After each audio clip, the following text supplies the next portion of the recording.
Soundbytes. I'm Brandon Peña, managing editor of The Signal, and with me today are... I'm Lindsay. My name is Izuh. Hi, I'm Trey.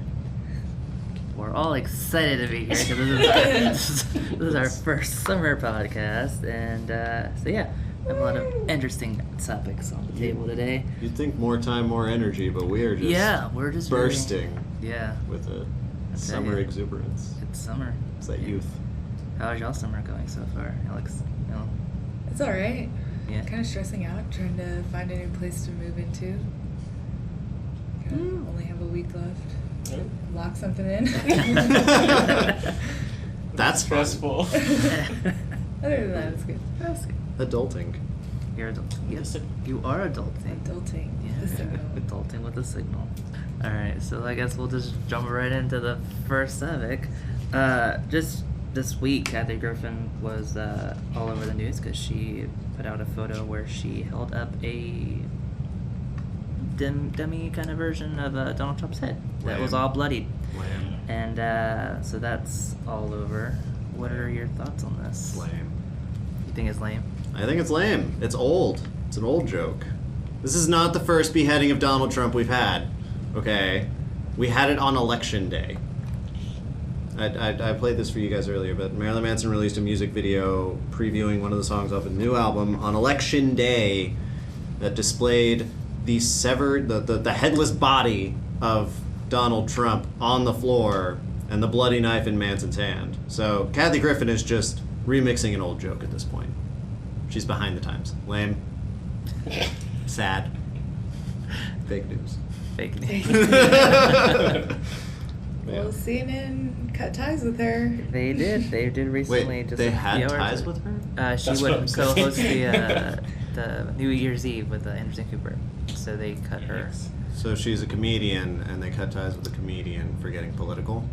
That's what they did. Oh my god. Yeah. Guys, a news corporation cut ties with a comedian for getting political.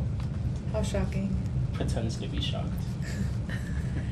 I'm not surprised that it came from Kathy Griffin either. She does kind of go Yeah. beyond. She's the always been a line. little salacious, right? She tends to move that line and go across it. I think she strategically did it. Yeah. Because she was just trying to stay relevant. I definitely haven't thought of Kathy Griffin in a presidency or two. I was so. like, who?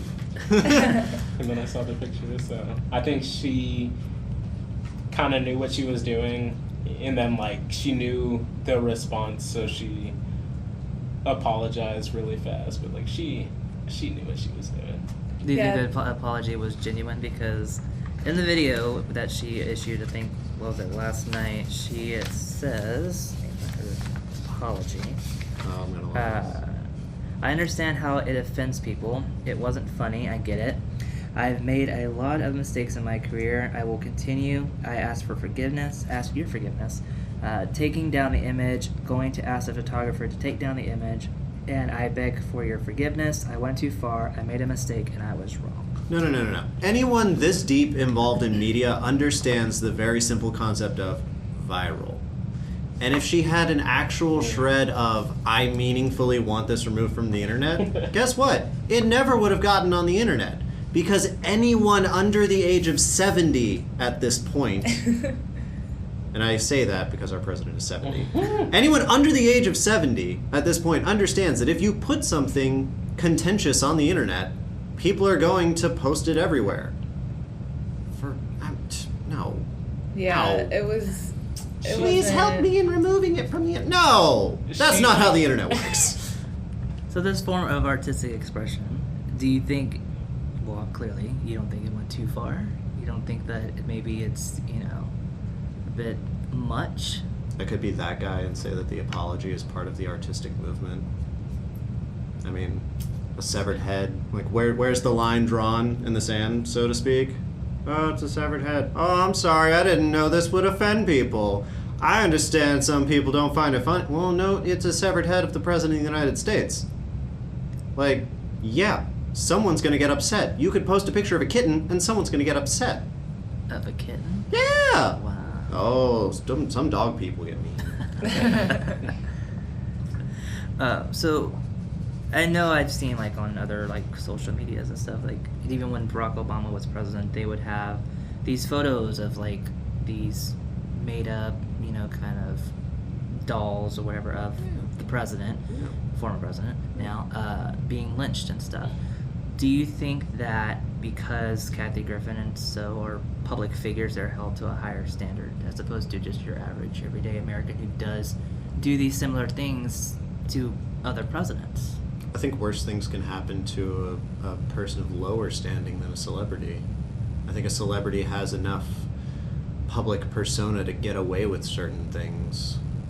And, I mean, I think if an average Joe was holding a severed head of Donald Trump on the street corner, someone might shoot that guy. Whereas Kathy Griffin puts a picture on the internet, shock me, right? Come on, it's nothing. No, I think her celebrity protects her in a lot of ways. I think it went maybe too far in my taste, but then again, I watched the Marilyn Manson video, and I don't think that went too far because I guess I expect it from him a little more. So I'm kind of up in the air. I thought it was weird, but also Kathy Griffin's weird. So Yeah, I was gonna like. Are we offended because it was Kathy Griffin, or are we offended because it was Donald Trump's head, Yeah. or are we offended because the head was removed from the body? Like, what part of this offends us exactly? I think the part that it's a sitting president is what offends most people, and that it's, you know. You know what offends me?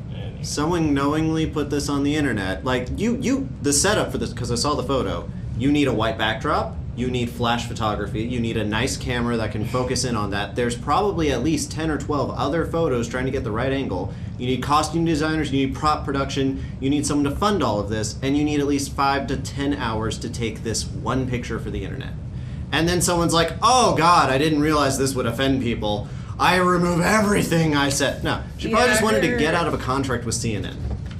If that. Like, no. That's what offends me. The fact that she went and apologized for it. Yeah, Own I was up going to to say it. her apology is very PR structured Yeah. and Own up not to even. Yeah. You spent You- half She was a reading. Exactly. Yeah. You knew exactly what you were doing. you spent half a Exactly. day doing this, and you never once thought, is this gonna make me like? Is this gonna have backlash? You think? Like, if I just take a dump on the steps of the Like, do you state think- capitol, like, do you think someone will arrest me? Do you think Marilyn Manson would apologize for his video? No. Exactly. So God, you no. knew, and they both knew what they were doing. So Yeah. they should both own up to it. Yeah, Kathy Griffin, Well, be the real you. You wouldn't apologize for this. Come well, on. the president did tweet out saying, Kathy Griffin should be ashamed of herself. My children, especially my 11-year-old son Barron, are having a hard time with this, sick. And then the First Lady, Melania Trump, issued a statement saying, as a mother, a wife, and a human being, that photo is very disturbing. When you consider some of the atrocities happening in the world today, a photo opportunity like this is simply wrong and makes you wonder about the mental health of the person who did it.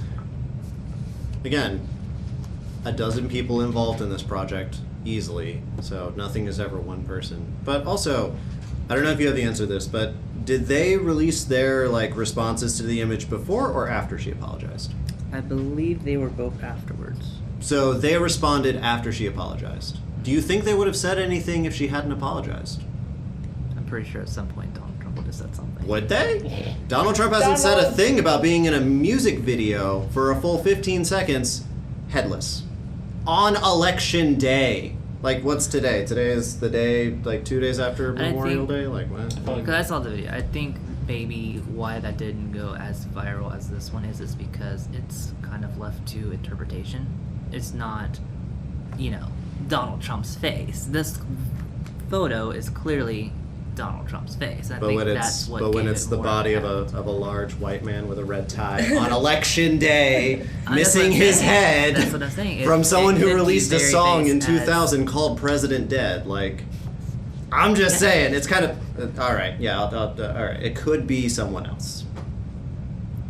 No, I'm saying But it's I open would to say- interpretation into that specifically is that it's a beheaded person. Clearly, it's meant to be Donald Trump, Hmm. but you're not seeing the visual of him, his actual face, as opposed to this photo where you are. I think it's the apology that triggers the response.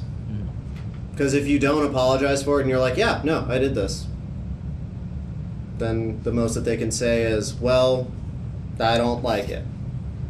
Yeah, but I don't know. This is I'm just, I don't know. Yeah. The fact that she apologized bothers me. Because then why do it in the first place? Mm-hmm. If you're going to make art, you shouldn't apologize for it. So, what do y'all think? Do you even think her apology was sincere, or was it just like a quick, gotta do this kind of thing? Yeah, I think it was a quick, gotta do this. She was just trying to stay in the limelight, so like I feel like she's about to try to milk this for as long as possible. She'll probably do a speaking tour. Be like, my mistake. The Kathy Griffin tour. Or she'll get a comedy or a Netflix special. She could. That's always a possibility. Yes, millennials do like controversy. Well, what are your thoughts, Jeremy? Jeremy joined us midway through this conversation. I don't know. Do you know anything about this whole Kathy Griffin thing going on? Not really. No, basically, she held up the head of Donald Trump that's all bloodied. It's kind of Who is she? very, very nice. That's pretty much the heart of the controversy right there. She's a comedian. Okay. Yeah. So that's kind of the big controversy right now. Yeah, I don't. Do you think there's ever a line when it comes to artistic expression, such as, you know, this is something that you just should not do? Yeah, like based on what you guys are talking about, it sounds like it's a little too far. Kind of like a personal attack to me. That's just my opinion. Okay. So now that we've covered that and we've expressed our views on that, let's talk about the UHCL smoking policy, which is now, we have been kind of named tobacco-free campus, which will go into effect, I believe, September 1st. The University Life Council presented this new policy or proposed this policy where we would be smoke-free. It was approved. It was sent to the University Council, which is chaired by the president of UHCL, and they approved it with 8 in favor, 5 against, and 3 abstentions. So this policy will then go into effect sometime this fall. What are your thoughts on this? Okay, so for all of our listeners out there, what's the difference between a policy and a law for the school? Like what's the main difference? I'm asking. I thought you're waiting for the response. I'm to not the plugging audience. to like. I know the. No, I just. It's like a door. It's not rhetorical. What is the difference between a law and a no policy? swiping. Yeah, what is that? Yeah, like we can be smoke free from like whenever you want, but how are you going to enforce the smoke free policy? Because I know like lots of people in between their breaks from class, like they run outside and go smoke a cigarette. So I don't really know how. Can the campus police actually give you a ticket on campus? Or? Well, this is what the chief of police said, and quote, Alan Hill. He said, the smoking policy hasn't went into effect as of yet, so right now there isn't anything to enforce. When it becomes effective, all members of the UHCL community will be responsible for adherence to the policy. The policy will empower community members to respectfully inform others about the policy. So the policy will empower community members to respectfully inform others about the policy. Correct? That's what he said. Yeah. The policy allows you to inform others about the policy. Mm-hmm. There's a policy. There's a policy. That's all you can say. That's because the policy gives you the power to inform people that there is a policy. Yeah. That's like a sign that says this is a sign. Okay. So can this stop people from smoking on campus? I don't know. I think, as a non-smoker, it doesn't affect me, and I personally don't have that big of an opinion, but I like people around me to be happy, and I know some people, be stressed out if they didn't have the opportunity to do that. And I think that a policy may just deter some people from smoking one cigarette in between class, but people that smoke all day, they're still going to find some way to smoke. I mean, can In their cars. Smoke in their car. Yeah. Oh, I recently read an article in the news about how third-hand smoke that clings to the body after you've smoked, is actually more dangerous than second-hand smoke. Oh. Texas Children's actually wrote about that. Hey. Wrote that blog post. I didn't even know there was a third hand smoke. Yeah, so like if someone's sitting in their car and smoking, they're smoking, first-hand smoke is in their lungs. Second-hand smoke is floating around them. Third-hand smoke clings to them when they go back into the school. When someone smells like they've been smoking, that's actually more dangerous for you than being around cigarette smoke. So thanks, UHCL, you killed us all.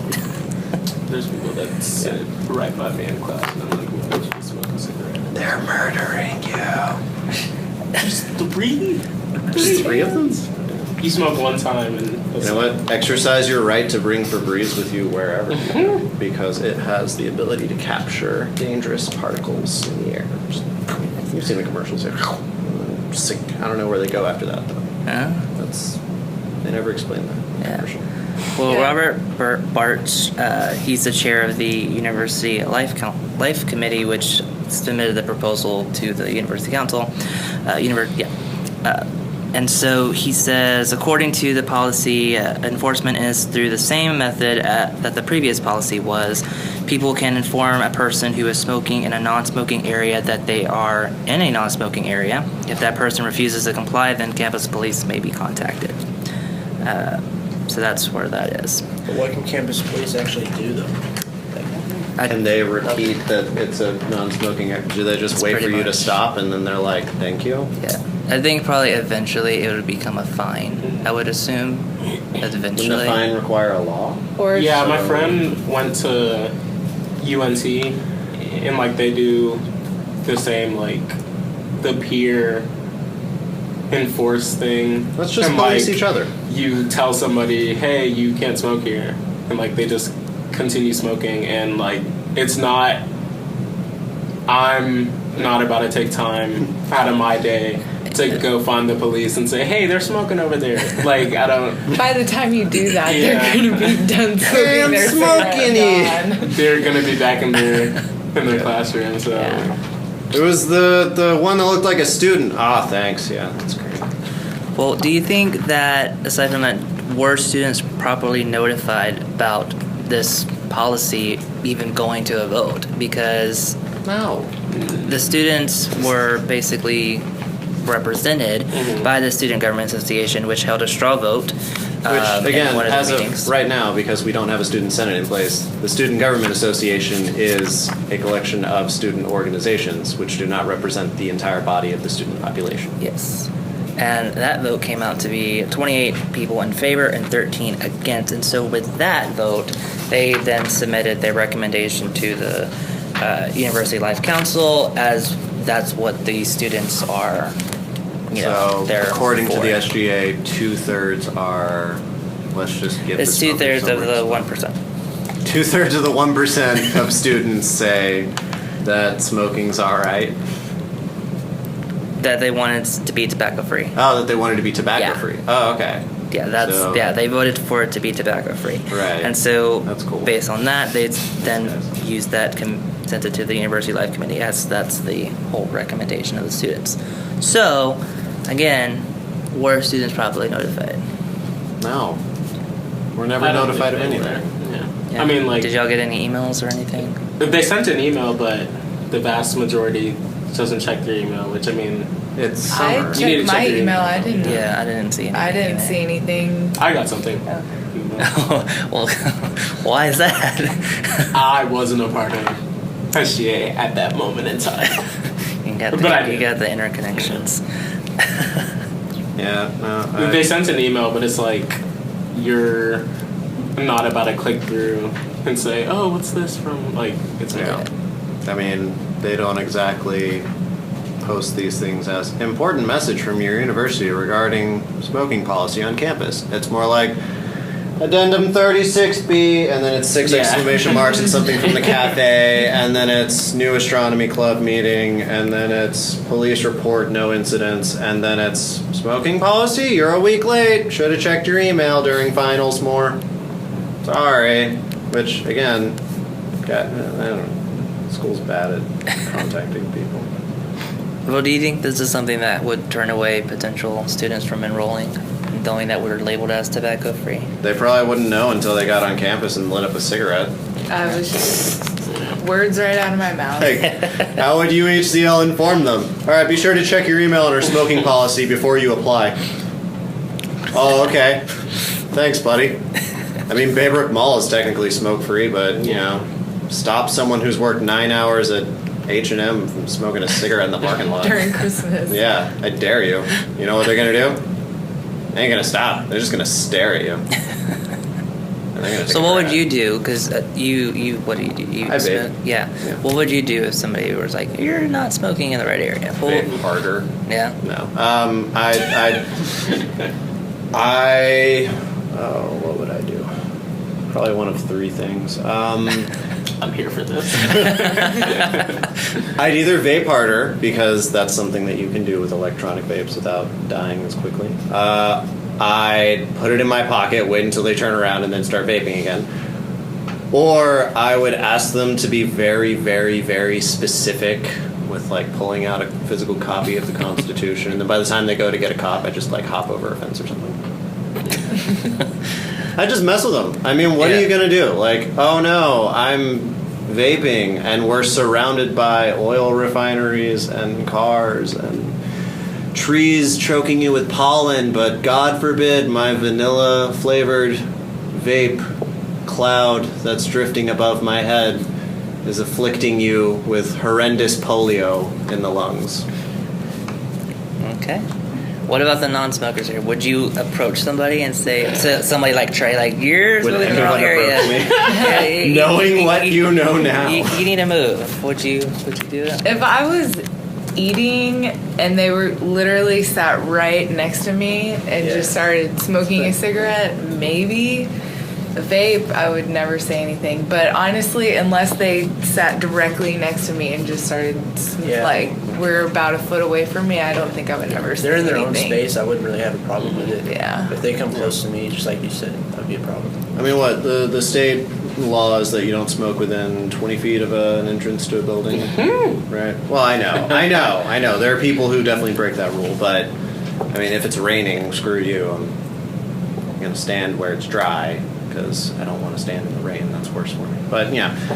So, I mean, if you're on the patio and if you're not near a door and you're just having a cigarette on your lonesome, and you're just staring at the rest of your life, happens to look like a tree, but, you know, you're just giving that deadpan stare 50 yards out, smoking a cigarette, and just thinking, I don't think you're really hurting anyone. I'm describing, like, 6 faculty when I say that. And anyone who spends enough time on the patio knows what I'm talking about. All right. Yeah. So moving on, last topic of the main 3. Middlelands was canceled. Well, not canceled, but basically the Texas Renaissance Festival, they are declining to invite Middlelands, the electronic music festival, back.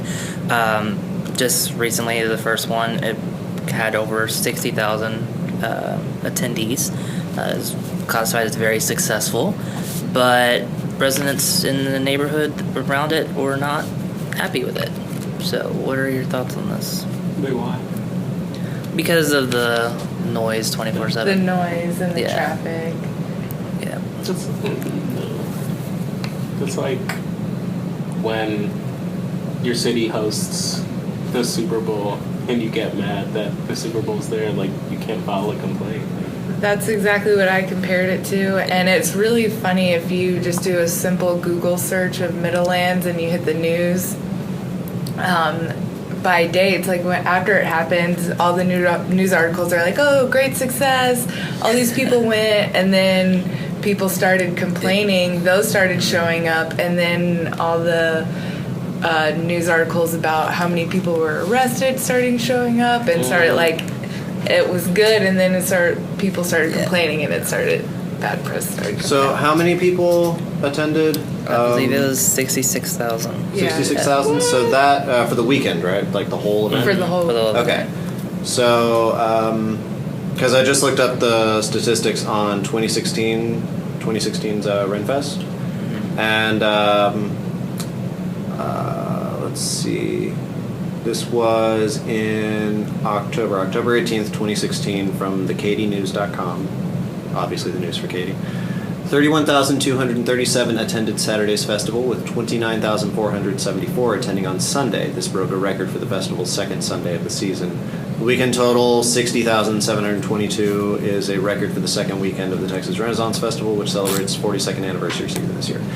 So you're looking at 6,000 more attendees than the total weekend attendees for a record-breaking Texas Renaissance Festival, right? So... And this was over, I think, is Renfest open on Thursdays? I don't believe so. Because I know Middlelands was open on Thursdays. It was a Thursday, Friday, so it's Saturday an thing? extra day, yeah. Okay. 'Cause Thursday, I know- Friday, Saturday, Sunday. Yeah, because I know 4 days, I think. Texas Ren Fair can do like, sometimes they'll do like Friday, Saturday, Sunday, and then maybe spill over into a little bit of a Monday, just because the campgrounds are their own festival in their own right. Yes. And you can set up speakers and lights and all kinds of crazy So I think things. that was the main problem that the neighbors had, were people setting up sound camps. And yeah, people do it for the Renfest, but I don't think they did it for the size and capacity that people brought in for Middlelands. People travel from all over the country. I read an article, some girl traveled from Australia to come to Middlelands. Jesus. Well, I mean, Ozor was DJing, so that makes sense. And I know they had big name DJs play in some of the sound camps at night. So they had, some DJs require certain sound to play. Yeah. So I think it was just the late night sound, like the non-stop sound. Yeah. Was the main thing. Now, I would also argue that Texas Renaissance Festival is every weekend for how long? Like several months? And this was just one weekend. In 2016, there were 678,550 attendees for the Texas Renaissance Festival. That's a full digit space larger than the entire attendance of Middlelands, so... Well, I think the problem was that Renfest essentially has, like, I guess, an end time, like during the days, and so that. But this music festival, it just continued on and on and on and on. So there was no real like these are the hours of like they're not in business or there's no music playing. It was just constant music, and I think the neighbors in the surrounding areas were not obviously a fan of it. I don't know, man. I mean... I don't know what to tell you. Like, you're in the middle of what feels like nowhere. I mean, the residents of Woodstock were a little pissed off about Woodstock, but now the whole city is populated with hippies selling crystals. So, what are you gonna do? Make room for the kids. What is it that you think draws people to come to these type of festivals? Like, what is the... Oh, I have no idea. I actually plan to find out. Yeah. This weekend, the Signal's going to Free Press Summerfest, and instead of interviewing artists, we're interviewing the people who stand out in the hot, hot Texas heat trying to get a glimpse of an artist. But you are going to interview a band. I am going to interview one band. I'm going to interview Night Drive, who's a duo from Austin, Houston. But I don't know if that piece might actually be up before this. Maybe, I don't know, they might be going up at the same time, so you might be reading it while listening to this, in which case, good job on you.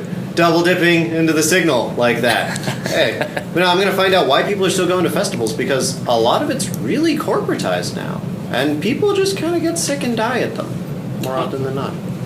That's going to be a very interesting... I Time think out? that's... No, what? What? You know?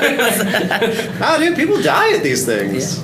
Uh-huh. The kids do drugs. From heat exhaustion. Oh yeah, From heat exhaustion and drugs. bad drugs. Yeah.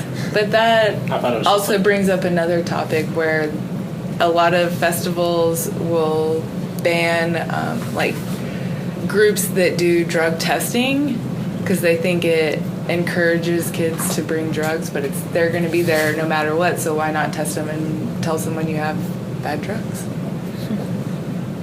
Yeah, I that think there's a few That's- groups. One's called Dance Safe, and one's called Bunk Police. Yeah, that's like saying, free STD testing encourages people to have sex. Well, I mean, they're gonna be having sex, guys. Sorry. But that's It's how new people are made. But yeah, I don't know why. Kids go to festivals, they have fun, they do drugs. You can read it all about it at my Texas Renaissance Festival review that I did. It only had one DJ and it was just one guy in a tent. And there were drugs there. And you know what? They loved it. I got an email from the PR head of the Texas Renaissance Festival and they loved my review. So I don't know what the community's... I guess they just want things to complain about. That's also a possibility.